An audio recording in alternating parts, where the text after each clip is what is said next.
Қайырлы күн, құрметті достар, сіздермен бірге Дәметкен. Бүгін сіздермен печенье рецептісімен бөлісемін. Үйдегі қолжетімді ингредиенттерден пісіріледі.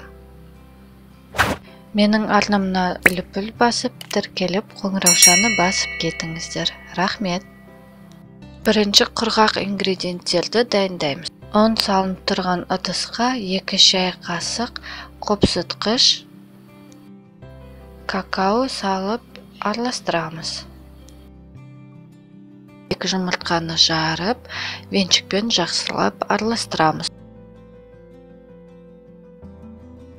Сүт, күнбағыс май, аз қасық гелевый краситель қосып, венчикпен араластырамыз.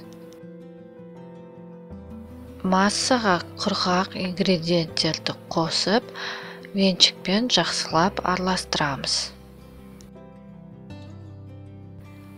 Қамырымыз дайын, тоңазытқышқа 2 сағатқа қойып қоямыз.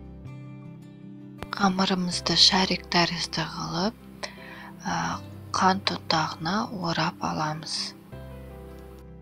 180 градуста қызып тұрған пешке 15-20 минутқа қойып қоямыз. Печеньеміз жұмсақ, тез піседі, керемет тіске басар, ас болсын. Видеоның соңына дейін қарағаныңызға рахмет. Менің арнама тіркеліп, үліпіл басып, қоңыраушаны басып кетіңіз. Сау болыңыз.